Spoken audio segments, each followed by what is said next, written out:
오늘 칠판에다가 적반하장이라는 말을 썼어요. 여러분 다 아시죠? 적반하장이라는 말이 무슨 뜻인지. 한번 누가 말씀해 보세요. 무슨 뜻인가? 은혜를 원수로 갚는 걸 적반하장이라고 그래. 은혜를 반대로 원수로 갚는 거. 다른 분 한 분만 더 말씀해 보세요. 잘못한 것을 오히려 다른 사람한테 돌린다. 네. 참 우리가 이 세상을 살면서 올바르게 살기 위해서 열심히 노력을 하고 삽니다. 그래서 이제 이 나라를 위해서 피 흘리고 죽은 사람들도 있고 또 신앙을 위해서 순교를 한 사람들도 있고. 그건 왜 그러냐면 올바로 살고 싶어서 그렇게 사는 거예요. 근데 나는 올바르다고 생각을 하는데 하나님이 보실 때는 그것이 올바르지가 않다는 거예요. 자, 오늘 제가 말씀을 하나님께서 야곱은 사랑하고 에서를 미워하셨다는 겁니다. 왜 똑같은 자식인데 누구는 미워하고 누구는 사랑하고, 그럼 그게 부모의 공의도 아니고 하나님의 공의도 아니라고 생각을 합니다. 이와 같이 우리가 세상을 살아가면서 나는 올바르다고, 나는 이것이 맞다고 해도 그는 자기의 주관적인 입장에서 자기가 생각할 때 올바를 수가 있는 겁니다. 하나님이 보실 때 만약에 그게 올바르지 않다면 언젠가는 그것을 깨닫게 해 주시리라고 저는 생각을 해요. 그래서 이 적반하장이라는 말을 우리가 기억을 하고 살면서 절대로 나의 존재를 깨닫고 발견하고 가는 사람들은 절대로 이런 적반하장적인 생각을 또는 오류를 범하지 않고 산다고 저는 생각을 합니다. 근데 아직도 자기 존재에 대해서 잘 모르고 내 죄가 뭔지도 모르고 산다면 오히려 이 적반하장적인 인생을 살 수밖에 없다는 겁니다. 저게 얼마나 무서운 건지 아세요? 아니, 죄는 내가 저질러 놓고 상대에게 그 죄를 덮어 씌운다든지 넘긴다면 이게 얼마나 무서운 죄입니까? 우리가 세상에서도 죄 중에 무고죄가 크잖아요. 죄 없는 자를 죄 있는 것처럼 만약에 덮어 씌운다면 그는 무서운 죄라고 저는 생각을 합니다. 근데 지금 이제 제가 로마서 9장의 말씀, 하나님의 말씀, 내가 야곱은 사랑하고 에서는 미워하였다. 근데 이들이 태어나기 전부터 이미 결정된 거란 말이에요. 이미 리브가의 뱃속에 있을 때부터 하나님께서는 에서는 미워할 거고 야곱을 사랑할 거라는 그런 예언이 벌써 이미 시작이 된 거잖아요. 그리고 큰 자는 작은 자를 섬기리라. 에서는 큰 자고 야곱은 작은 자예요.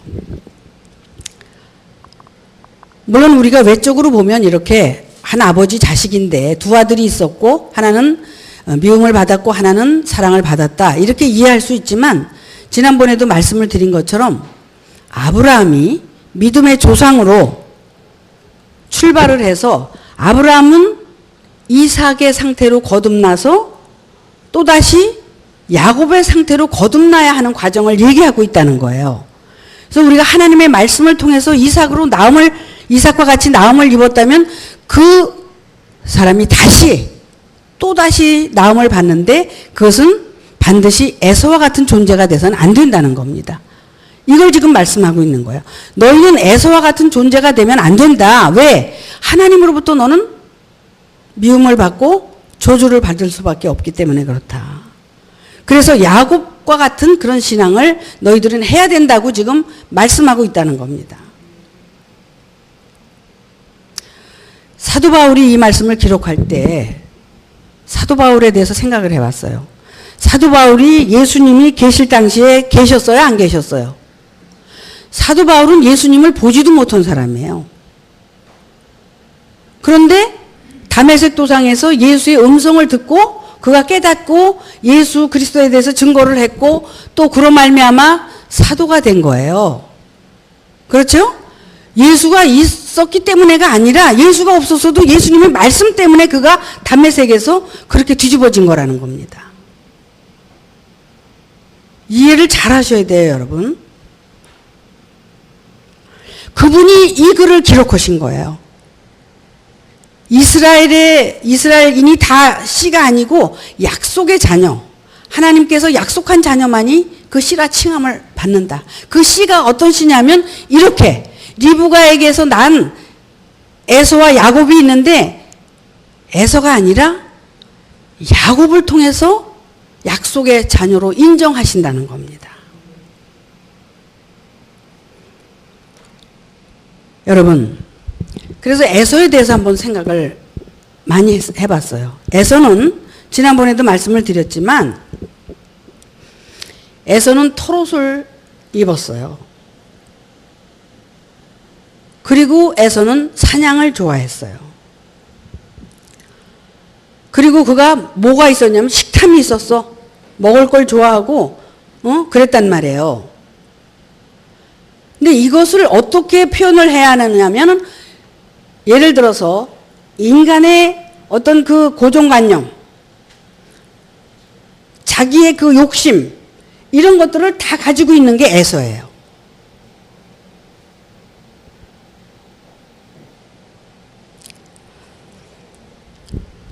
여러분, 여러분이 가지고 있는 상 뭐예요? 여러분이 알고 있는 정말 모세에 대해서, 요한에 대해서, 예수에 대해서, 그리스도에 대해서, 하나님에 대해서 전부 지금 잘못 알고 있다는 거예요. 잘못 가지고 있다는 거예요. 이것이 다 버려지고 없어져야 여러분들이 진화로 거듭날 수 있다는 겁니다. 그게 없어져야 무화가 되기 때문에. 뭘 얘기하느냐면 에서가 지금 하나님으로부터 미움을 받고 사랑을 받지 못하는 이유가 뭐냐면 모든 이 상을 가지고 다 옳다고 주장하는, 그래서 아버지가 좋아하는 사냥을 해다가 맨날 고기고 뭐고 갖다 드리면서 아버지를 기쁘게 했단 말이에요. 그래서 이제 이 아버지는 정말 하늘의 복을 주기 위해서 장자권을 가지고 있는 이삭이 이 복을 줘야 되는데 틀림없이 장자에게 줘야 되는 거예요. 그거는. 왜? 에서는 장자기 때문에. 야곱은 작은 아들인데. 그러면은 에서가 그렇게 사냥을 좋아하고 들로 어디로 싸돌아다니는 걸 좋아하는데 야곱은 뭘 했을까요? 나는 내가 지금 가만히 생각해 보면 이 야곱은 자기 존재하고 싸우고 자기 존재 때문에 괴롭고 정말 아버지의 사랑을 어떻게 하면 받을 수 있을까? 그 고민에 쌓여서 맨날 비리비리 해가지고 집구석에만 있고 이러니까 엄마가 맨날 돌보고 사랑을 했다는 겁니다. 그러니까 누구예요?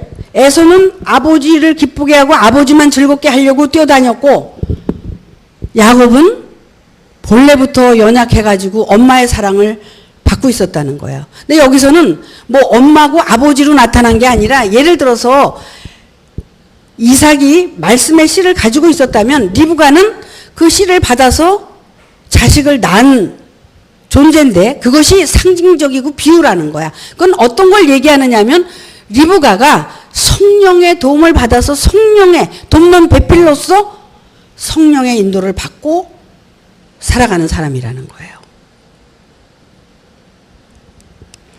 제가 오늘 찬송을 부르는데 참 마음에 와서 단 게 뭐냐면 여러분이 그거 불렀어요. 오소서 진리의 성령님 불렀죠?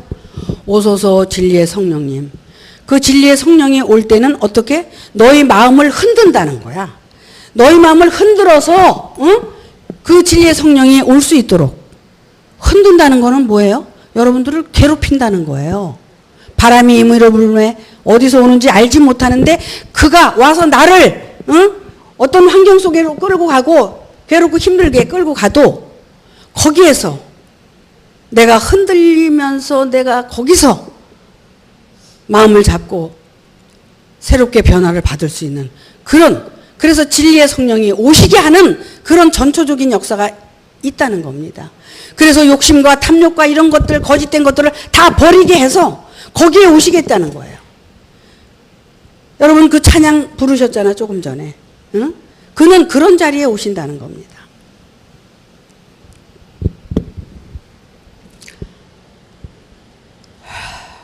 여러분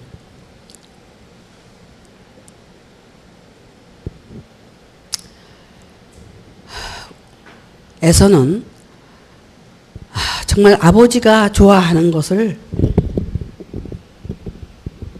준비할 수밖에 없는 존재예요. 근데 왜 그를 미워하냐 말이야. 아버지가 좋아하는 거를 맨날 갖다 드리고 하는데 왜 미워해? 이게 하나님의 뜻이고 하늘의 뜻이라는 거예요. 그게 아니라 야곱은 비리비리하고 아버지를 비유 맞추고 이걸 안 해도 야곱은 이미 하나님이 정해놓은 그런 자식이었다는 겁니다. 어머니의 말을 듣고 어머니가 시키는 대로 하고 어머니가 하려는 대로 하고 이렇게 성령께서 도와주고 인도하고 하는 대로 살았다는 거예요. 어떤 말씀 해가지고 짚어친 게 아니라 정말 성령의 그 인도를 받아서 조심스럽게 자기 존재를 바라보면서 날마다 그러나 에서는 교만하고 오만하고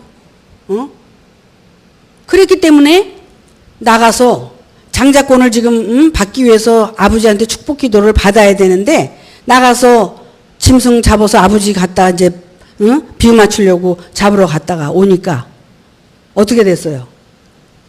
장자권을 이미 뺏겼잖아. 야곱한테. 자기 좋아하는 삶을 살다가 뺏긴 거예요.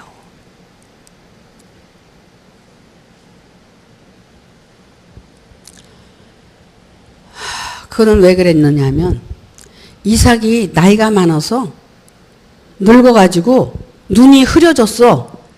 응? 그러니까 앞을 못 보는 거야. 이게 이게 에서인지 이게 야곱인지를 몰라. 아니 장자권을 주려고 축복을 하려고 그러면은 올바로 해야 되는데 눈이 어두워서 못 보니까 어떻게 됐어요? 그 안에 리브가가 남편의 눈 어두운 거를 보고 짐승을 잡아서 털옷을 해서 입히고 에서의 목소리로 바꿔서 아버지 앞에 들어가서 네가 축복을 받아라. 그래서 이삭이 눈이 어두워서 잘못 한 거예요. 근데 그게 하나님의 뜻이라는 거예요. 그렇게 되게 만드셨다는 거예요.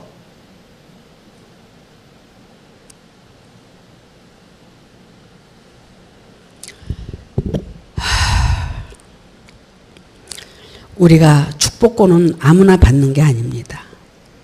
하나님의 축복은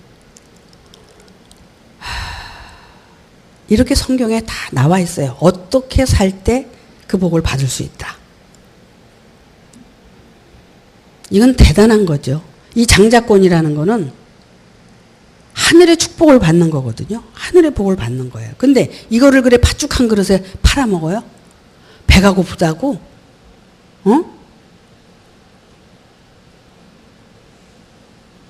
이게 어떻게 걸어온 길인데 어떻게 우리가 이 길을 걸어왔는데 그 팥죽 한 그릇에 이 길을 바꿔 먹는다고요?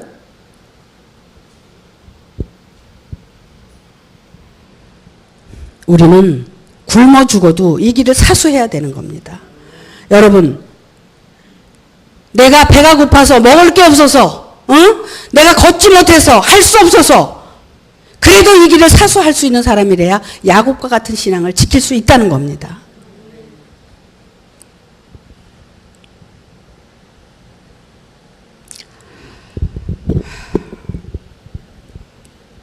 어떤 것하고도 타협해서는 안 됩니다. 여러분들의 마음에 정말 하나님을 의지하고 또 여러분 자신을 바라보고 올바른 신앙생활을 하려고 지금까지 오셨습니다. 사도 바울이 그런 얘기를 합니다. 너희를 정결한 처녀로 만들어서 내가 그리스도에게로 중매하려 합니다. 이런 얘기를 사도 바울이 했어요. 뭐냐면 우리 마음이 깨끗해야 된다는 거야. 마음이 정직해야 된다는 거야. 마음이 올곧아야 된다는 거야. 이 마음이 흔들리면 안 된다는 거야. 그 마음을 지키는 자에게 깨끗하다고 인정하고 그 마음을 지키는 자를 그리스도에게로 충매하시겠다는 것이 사도 바울의 고백인 겁니다. 여러분이 여러분의 신앙을 지키고 여러분의 믿음을 지켜서 여러분이 끝까지 견고하게 지키고 간다면 여러분들은 반드시 그리스도에게로 인도를 받을 수 있습니다. 그래서 중매자라고 그러는 거야, 사도 바울이. 나는 너희들을 그리스도에게로 인도해서 안내하는 중매자다. 그렇게 고백을 하는 겁니다. 여러분, 하나님께서 우리에게 정말 그 진리의 성령으로 오셔서 우리를 깨닫게 하고 알게 하고 돌아보게 하고 어떤 존재인 것을 알 때 나는 내 존재가 어떤 존재인지 모를 때 나는 아무렇게나 살 수밖에 없어. 실수도 하고 또 아무렇게나 방황하면서 살아.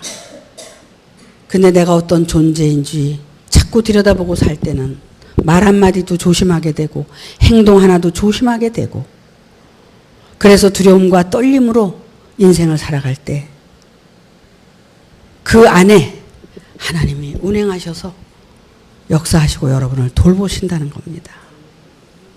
그런데 내가 자만하고 자긍하고 자기 고집과 아집대로 사는 사람들에게는 절대로 하나님이 함께 하시지 않는다는 겁니다. 여러분, 우리는 항상 나는 맞고 상대방이 틀리다는 얘기를 해. 근데 자기를 본 사람은 내가 맞고 상대방이 틀리다는 얘기를 할 수가 없어요. 그러면 내가 맞고 상대방이 틀리다고 하는 얘기는 나를 아직 못 봤기 때문에 그렇다는 얘기야.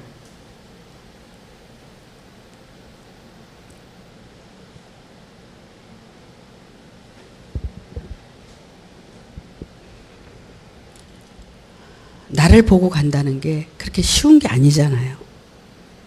근데 보고 가는 사람들이 있어요. 또 보고 가야 이 길을 걸어갈 수 있다는 겁니다.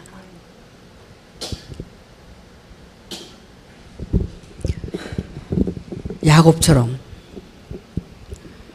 자기 인생을 제멋대로 살고 자기 하고 싶은 짓을 다 하는 게 아니라 다 참고 인내하고 견디면서 고민하면서 갈 때 정말 그 돕는 배필 리브가의 도움을 받은 것처럼 어머니의 도움을 받은 것처럼 우리도 그 도움을 받을 수 있다는 겁니다.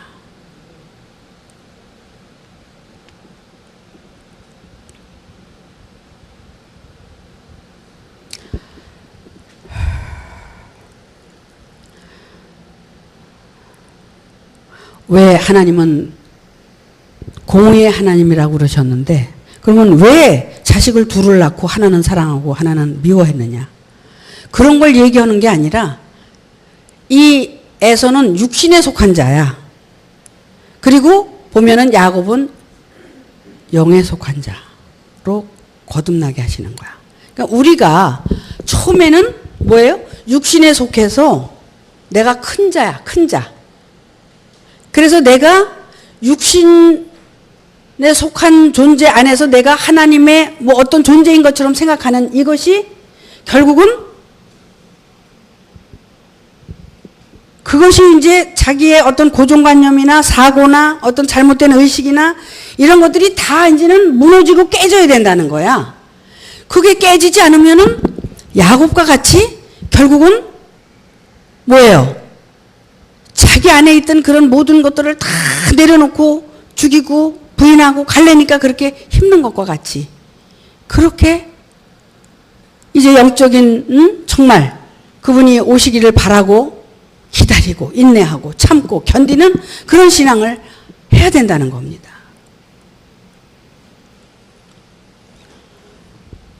여러분들은 첫 번째는 육신적으로 나음을 입었지만 두 번째는 영적으로 나음을 입어야 된다는 거야. 근데 영적으로 나음을 입으려면 육신적으로 내가 그동안 알았다는 모든 전체적인 것을 다 포기하고 버려야지만이 영적으로 거듭날 수가 있다는 거예요. 근데 내가 그것을 포기하지 않고 틀어쥐고 이게 옳다고 주장하고 끝까지 내가 옳은 거를 얘기하고 싶다면 불가능한 겁니다.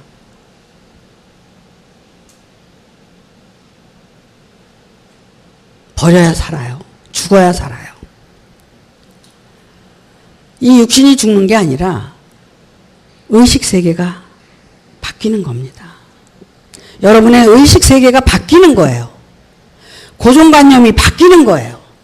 여러분 안에, 틀 안에 여러분들이 갇혀서 그 무덤에 지금 살고 있는 것은 그 고정관념 아래 있기 때문에 갇혀 있다는 거고 거기서 벗어날 수 있는 존재는 결국은 그 의식이 다 깨지고 내려갔을 때, 없어졌을 때 비로소 여러분 안에서 나와서 자유할 수 있다는 겁니다.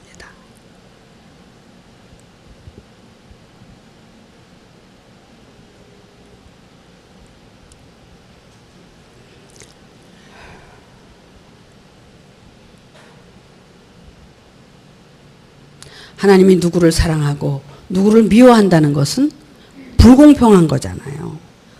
그죠? 어떻게 두 자식을 낳고 하나는 사랑하고 하나는 미워해? 이건 하나님도 이거는 불공평한 거야. 그러나 이 에서와 야곱을 육신의 자식과 영적인 자식으로 바꿔서 우리가 이것을 이해한다면 하나님의 공의는 무너지지 않고 살아있다는 겁니다. 하나님은 그렇게 영적으로 거듭난 자, 예를 들어서 정말 자기 존재를 올바로 바라보고 진실되게 살려고 그 삶을 사랑하는 자들에게 함께 하신다는 겁니다.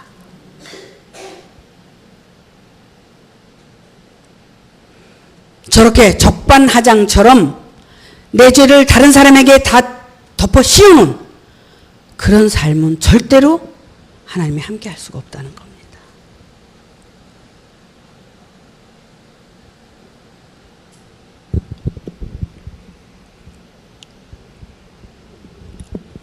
여러분의 실생활에서 실천적인 삶을 사셔야 돼요. 여러분의 죄를 바라보고 여러분의 부족함을 바라보고 가면 절대로 실수할 수가 없어요. 그리고 저렇게 적반하장적인 삶을 살 수가 없다는 거야. 하지만 자기 존재를 아직도 모르고 살아가다 보면 저렇게 실수를 하고 우리는 살아갈 수밖에 없다는 겁니다.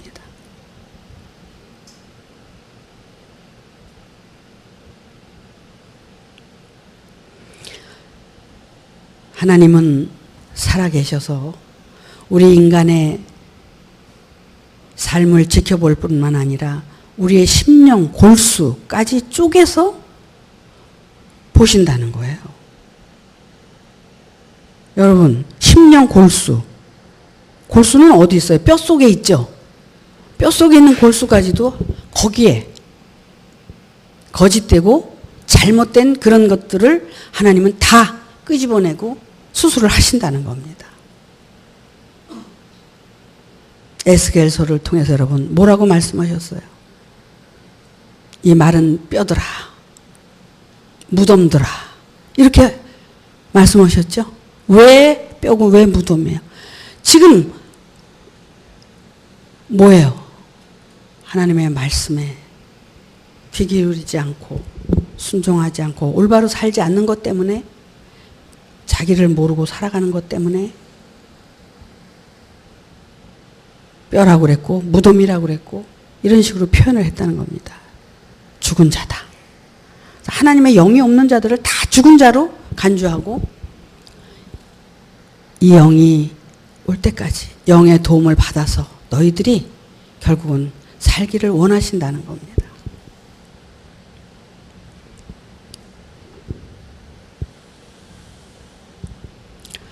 우리가 성부 하나님만 지금까지 만나서 1대1로 교제하면 끝난다고 생각을 했잖아. 근데 그 성령 하나님이 얼마나 우리에게 중요하다는 거를, 예수님 안에 계셨던 그 성령 하나님이 결국은 성부 하나님이 아니라 성령 하나님이었다는 거야. 응? 그래서 그 성령 하나님을, 나를 본 자는 아버지를 보았거늘 어찌 아버지를 보이라 하느냐, 이렇게 얘기했잖아요. 그래서 예수가 저 기독교에서는 뭐라고 그래서 성령 덩어리라고 그러잖아요. 성령으로. 그러나 인간 안에 그 진리의 성령이 왔기 때문에 그가 하나님의 아들이라고 그랬잖아요.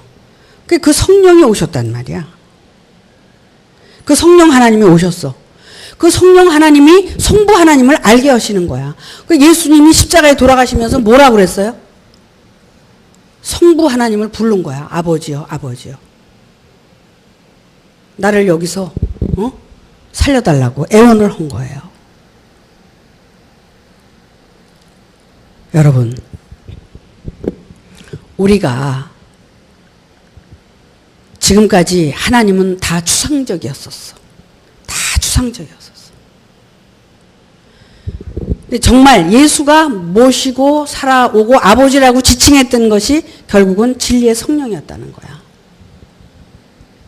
그 진리의 성령이 오셨을 때 우리가 그 진리의 성령과 함께 더불어 살아가게 되면 이 우주 만물을 창조하고 이 모든 지구를 운행하시는 그 하나님, 성부 하나님에 대해서 우리가 알 수 있게 된다는 겁니다.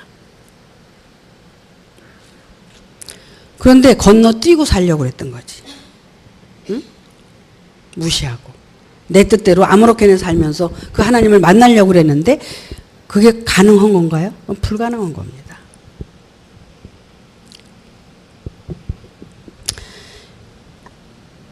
예수 안에 그리스도가 계시다고 그랬죠. 그리스도가 있다면 그 그리스도가 결국은 성령인 거예요. 근데 그 성령이 말씀하시는 그 말씀대로 만약에 살질 않는다면 어떻게 되겠어요? 우리는 예수를 믿다가 예수가 돼야 될 존재라고 말씀을 드렸잖아요. 근데 우리가 예수가 되려고 하는 그것이 얼마나 언간생심, 꿈도 야무진 거냐고. 예수, 여러분, 여러분의 육신이 거듭나면, 변화되면 그 예수예요. 그 안에 그리스도가 오면 그건 예수예요. 근데 어떻게 돼야 되느냐? 그 예수는 99.99%도 변질될 수 있다는 겁니다. 그리스도로 거듭나지 않으면 절대로 변질될 수 있다는 것을 말씀을 드립니다. 우리가 예수가 되려고 그러지 말고 우리는 피조가 돼야 돼. 내가 어떤 존재인 것을 일단 알아야지 그 성령이 오셔서 나를 도와서 성령의 잉태가 되고 내가 정말 그 잉태를 제대로 했을 때 아들 난 기쁨을 통해서 그 성령을 증거할 수 있고 그의 뜻대로 살 수 있다는 겁니다. 왜 내가 그렇게 열심을 다하고 정말 힘을 다해서 하나님의 아들이 되고 하나님의 축복을 받으려고 그러는데 왜 내가 이렇게 됐을까 생각을 해보세요. 근데 로마서 9장에서 사도 바울이 하시는 말씀이 뭐예요? 네가 원해서 되는 것도 아니고 네가 다른 박질을 해서 되는 것도 아니고 이것은 내가 이미 정해놓은 거라는 겁니다. 그래서 에서와 야곱에 대해서 설명을 하신 거예요. 우리가 어떤 행위나 어떤 삶을 통해서 이것이 되는 게 아니라 이미 하나님께로부터 정해져서 갈 수 있는 길이라는 겁니다. 하나님이 여러분을 여기 오시게 하지 않는다면 절대로 여기 오실 수가 없습니다. 하나님이 막으시면 내일부터라도 못 오게 된다는 거예요. 오시게 하시기 때문에 여러분들이 오시는 거예요. 왜? 여러분들이 정말 올바르게 살고 정말 하나님의 뜻대로 이렇게 살기를 원하는 마음들이 있기 때문에 하나님이 여기까지 또 보내시는 겁니다.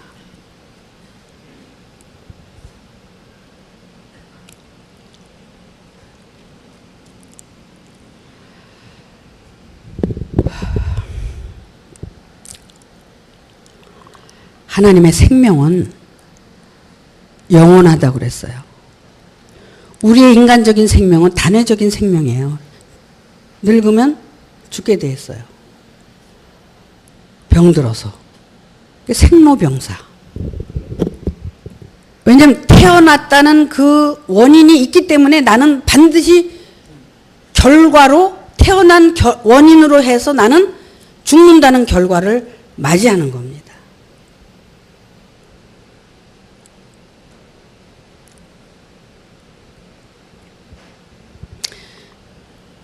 내가 신앙적으로도 내가 무엇인가 시작을 했다고 그러면은 그것을 끝내는 그 시점이 있어야 된다는 겁니다. 그래야 다시 태어날 수 있다는 겁니다. 그 끝내는 게 마지막 때입니다. 그걸 그렇게 싫어하고 두려워하는 거죠. 하지만 이것을 경험하고 우리가 새롭게 거듭나고 태어난다면 그 기쁨은 이루 말할 수 없는 겁니다. 그래서 너희가 이 세상에서 살다가 죽는 그날까지의 너의 인생을 얘기한 게 아니라 지금 네가 이 인생 동안에 깨닫고 알아서 영원한 생명이 무엇인가를 알고 이 세상을 떠나라는 얘기입니다.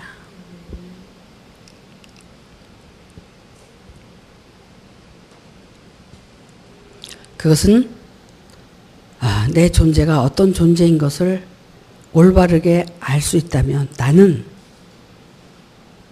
이 육신은 결국은 단회적인 거지만 우리의 혼은 하나님께서 우리에게 부어놓은 혼은 하나님의 말씀으로 또 하나님으로부터 도움을 받아서 그 혼이 거듭나는 거예요. 그래서 그 혼이 영원한 이제 존재로 변화돼야 된다는 겁니다.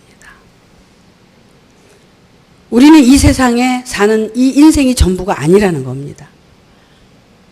하나님께서 예비해 놓으신 또 다른 곳에 우리가 이 육신을 벗고 가야 되는 곳이 있다는 겁니다. 그것을 위해서 여기 있는 동안에 우리는 준비하고 사는 겁니다.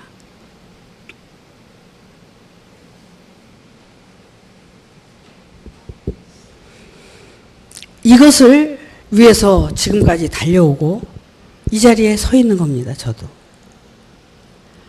생각을 해보면 지난 날을 이렇게 돌아보면 참 그 인생이 얼마나 앞만 보고 달렸는지. 그래도 마지막까지 어떠한 환난과 고통이 온다고 해도 뒤돌아설 수는 없는 겁니다. 앞을 보고 갈 수밖에 없는 겁니다.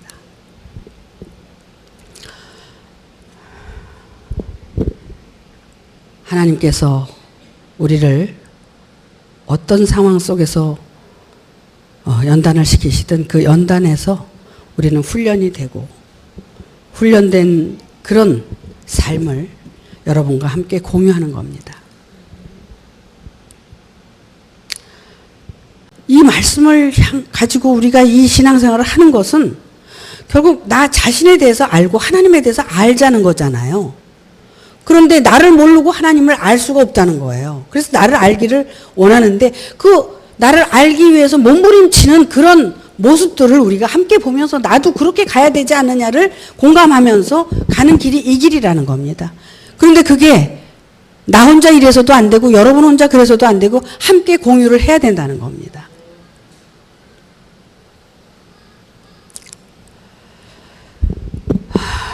아무튼 우리는 머물러서는 안 돼요. 자꾸 발전하고 향상되고, 그래서 정말 하나님이 원하시는 그런 삶을 다 같이 살아야 되는 겁니다.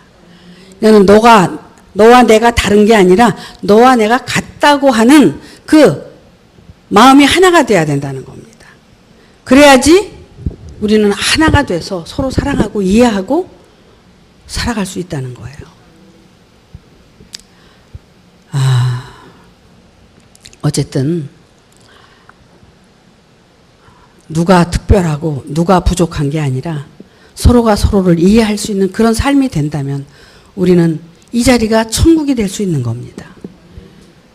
우리 이 의중교회 안에서 여러분 자신들이 그 행복을 느끼고 살아갈 때, 여러분들이 사회를 나가든지 가정을 가든지 어디서든지 여러분이 그 삶이 연결이 된다면 여러분들은 이 안에서만 천국이 아니라 나가서도 천국 생활을 할 수 있다는 거예요. 우리가 그렇게 되기 위해서 죽어서 이 땅하고 가는 천국이 아니라 여기 살아서 그런 천국을 누리면서 죽어서 그 세계를 갈 수 있는 그런 존재들이 되자는 겁니다.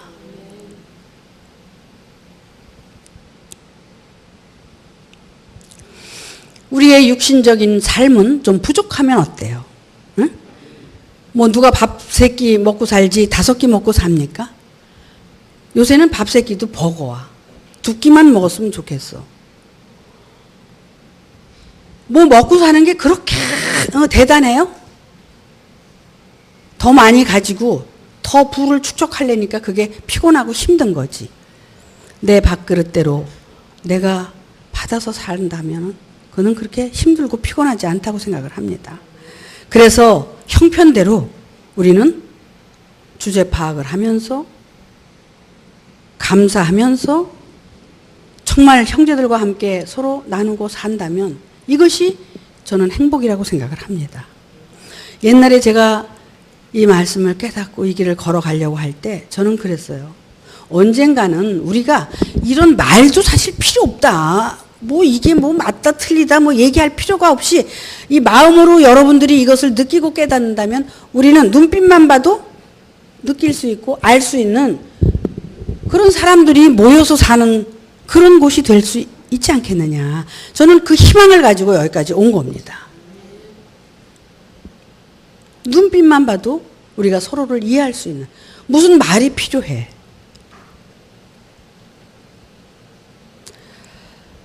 언젠가는 그런 날이 반드시 오리라고 생각을 합니다.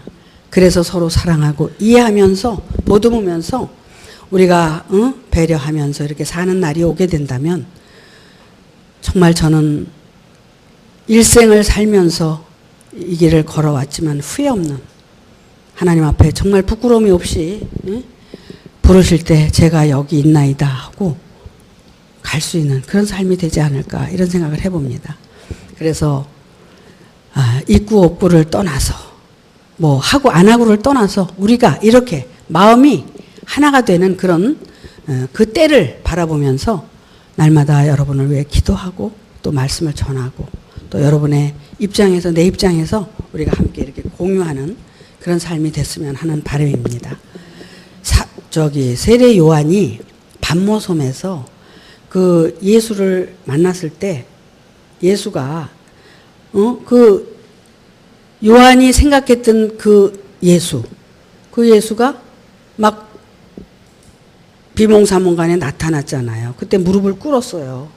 그리고 거기에 굴복을 하니까 그 예수가 사도 요한을 일으키면서 뭐라고 그랬냐면, 사도 요한이죠. 반모섬에 있던 요한이 일으키면서 무릎을 꿇지 못하게 했어요. 왜 그러냐면 너와 나는 똑같은 인간이다. 이렇게 표현을 했어요. 그러니까 일어나라. 그렇게 표현을 했고, 또 그렇게 만났던 예수도 결국은 사도 요한이 뭐라고 고백을 하냐면 주 예수여 어서 오시옵소서 이렇게 했어요. 왜? 바깥에 있는 예수는 떠나갈 예수고 자기 안에 예수가 와야 되기 때문에 그 예수를 기다린 겁니다. 여러분 안에 예수가 와야 되는 거예요. 여러분 안에 진리의 성령으로 예수의 영이 여러분 안에 오셔야 된다는 겁니다. 그래서 사도 요한이 주 예수여 어서 오시옵소서 이렇게 한 거예요. 아시겠어요? 우리는 이런 사도들의 고백과 같이 우리 자신들이 정말 이 열심을 다하고 정성을 다하고 가는 길이지만 정말 내 안에 그분이 오시지 않으면 그분의 영이 내 안에 오시지 않으면 안 된다는 거 여러분들 아셔서 그분이 오실 수 있도록 여러분이 매일 자기 자신 안에서 준비하고 또 두렵고 떨리는 마음으로 신앙생활을 하시다 보면 언젠가는 여러분들이 준비가 되면 그분은 반드시 여러분 안에 들어가실 겁니다. 왜 그러냐면 역사하실 거예요. 왜냐하면 오늘도 어떻게 해요? 너희의 마음 문을 두드리고 있다는 겁니다. 너희들의 마음 문을 항상 두드리고 계세요. 그분은 어디 이렇게 갇혀 계신 분이 아니라 그분은 바람처럼 왔다 갔다 하시는 분이야. 그래서 언젠가 준비가 되면 언제든지 가시는 분이 그분이세요. 여러분들이 매일 여러분 자신을 준비하고 문을 열고 기다리시면은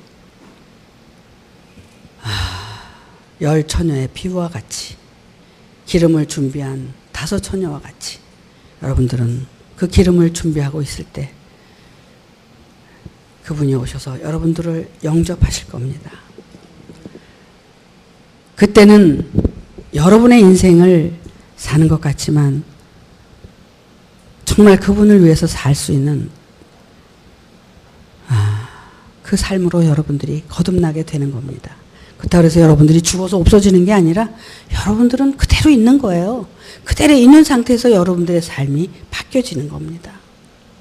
올바르게 진실이 뭔지 그렇게 사시게 된다는 겁니다. 아시겠습니까? 네, 그래서 왜 에서는 미워하고 야곱만 사랑했느냐? 우리가 육신에 속해 있을 때는 하나님의 사랑을 받을 수가 없다는 겁니다. 우리가 왜 반드시 그렇게 거듭나려고 애를 써야 되고 또 그의 영을 받으려고 애를 써야 되느냐면 그분의 사랑을 받아야 되기 때문에 그런 겁니다.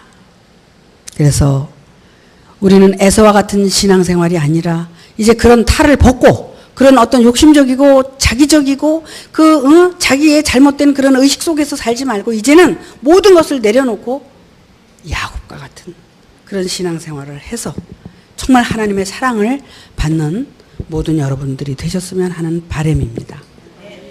아시겠어요? 네, 모두가 그런 사랑을 받으시길 바랍니다.